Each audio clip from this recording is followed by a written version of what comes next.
Saudara-saudari, para sahabat-sahabat pencinta insan Intisari Sabda Mingguan yang terkasih. Kembali lagi saya Pater Valens Agino CMF bersama saudara-saudari sekalian untuk merenungkan 1-2 intisari sabda yang kita akan bacakan di hari Minggu ini. Dan pada hari ini kita akan merenungkan bersama kisah bagaimana seorang buta yang juga adalah pengemis duduk di pinggir jalan, disembuhkan oleh Yesus dan menjadi pengikut Yesus. Dan Injil kita ambil dari Injil Markus bab 10 ayat 46 sampai 52. Di dalam teks kitab suci dituliskan bahwa kisah ini adalah kisah Yesus menyembuhkan Bartimeus, anak Timeus. Saudara-saudari yang terkasih, dalam kisah penyembuhan Bartimeus ini, Yesus sedang berada bersama dengan para muridnya berjalan di kota Yeriko.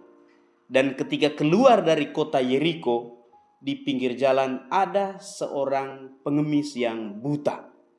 Dan karena dia mendengar bahwa Yesus orang Nazaret itu lewat, maka ia mulai berteriak, "Yesus anak Daud, kasihanilah aku." Orang tidak mau supaya ia berteriak, bahkan mendiamkan dia. Tetapi semakin mereka meminta dia untuk diam, semakin dia berteriak, "Yesus anak Daud, ya kasihanilah aku." Kemudian setelah itu Yesus mendengar jeritan dari si buta yang adalah pengemis ini. Karena itu dia menyuruh mereka untuk memanggil dia. Dan ketika si pengemis tadi datang mendekati Yesus, Yesus menanyakan, "Apa yang kau kehendaki supaya ku perbuat?" Dan dia bukan meminta hal yang lain, bukan materi atau koin, tapi dia meminta supaya dia bisa melihat. Dia mau melihat. Ketika Yesus mendengar hasrat dari si buta tadi untuk bisa melihat, lalu Yesus mengatakan kepadanya, "Pergilah, imanmu telah menyelamatkan engkau." Dan pada saat itu juga orang buta itu bisa melihat. Tapi yang uniknya, walaupun Yesus mengatakan bahwa pergilah, imanmu telah menyelamatkan engkau, apa yang terjadi? Dia tidak pergi, tapi justru dia datang untuk mengikuti Yesus dalam perjalanan. Sehingga awalnya dia duduk di pinggir jalan sebagai orang buta dan pengemis, berteriak-teriak untuk mengemis keselamatan, untuk mengemis supaya dia bisa melihat. Lalu Yesus memanggil dia ada dalam perjalanan. Lalu imannya kepada Yesus menjadi standar kriteria untuk dia melihat. Dan walaupun Yesus katakan setelah itu bahwa pergilah, tapi apa yang terjadi seperti telah saya katakan, dia masuk dalam perjalanan dan mengikuti Yesus dalam perjalanan. Nah, yang menarik saudara-saudari yang terkasih, struktur teks ini. Di ayat 46 dikatakan bahwa si pengemis buta Bartimeus atau anak Timeus itu duduk di pinggir jalan. Lalu di tengahnya dia dipanggil untuk berada di tengah jalan. Di sana dia disembuhkan. Dan di ujung akhirnya dia berada di dalam perjalanan mengikuti Yesus. Ini soal jalan. Dan jalan kita tahu bahwa itu adalah Yesus sendiri. Jalan sekaligus kehidupan keselamatan. Sehingga orang buta yang duduk di pinggir jalan, dia tidak mengemis harta benda, tidak mengemis hal-hal yang lain. Apa yang dia minta? Supaya dia bisa melihat. Dan melihat artinya beriman kepada Yesus. Melihat Yesus artinya beriman, percaya kepada Yesus, memandang Yesus. Itu artinya percaya sepenuhnya kepada Dia. Dan iman ini yang menyelamatkan orang itu. Karena ia beriman, maka apa yang dia kehendaki untuk melihat, dia jadi melihat.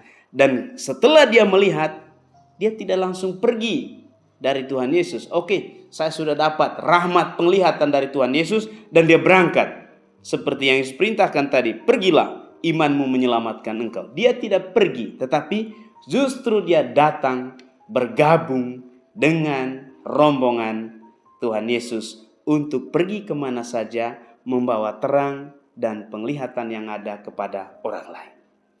Saudara-saudari yang terkasih, sangat menarik teks ini.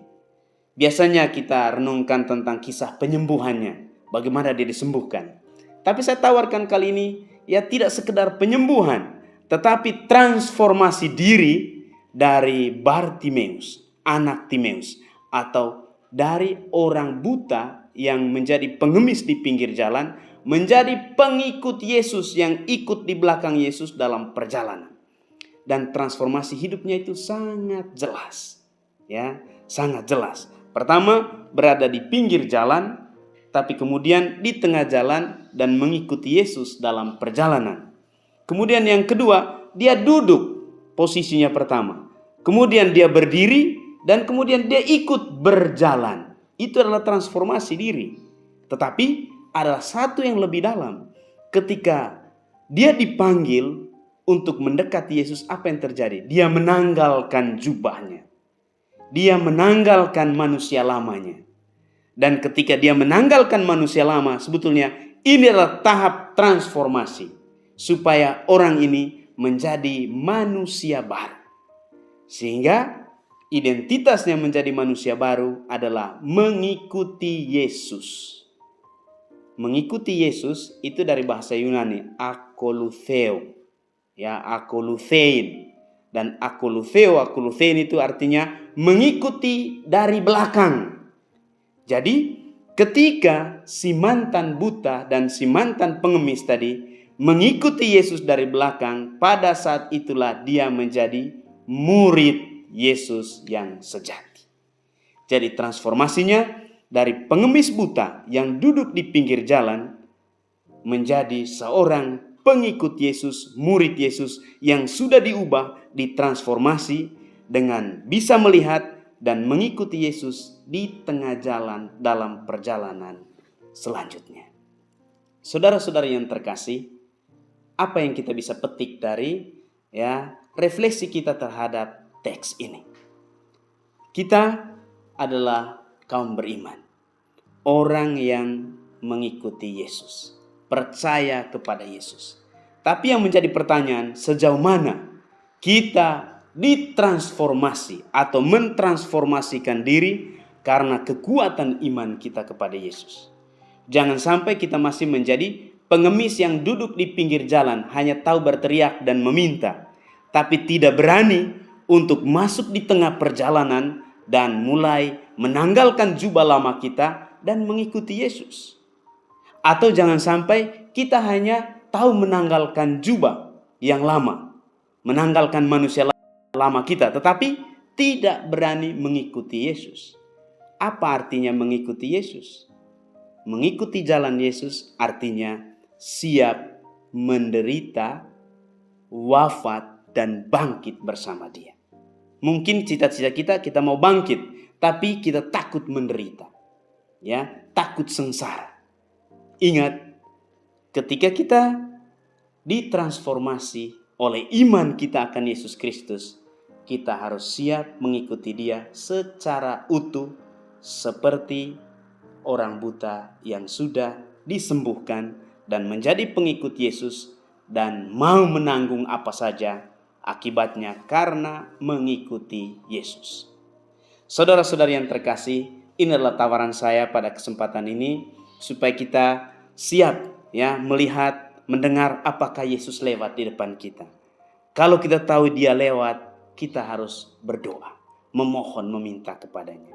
Dan bukan hanya memohon, meminta, tetapi kita mau tercebur dalam kehidupannya dan tidak takut sengsara untuk mengikuti Dia. Ingat, jaminannya pasti akan bangkit bersama Dia. setelah hidup di dunia ini. Semoga dan Tuhan memberkati.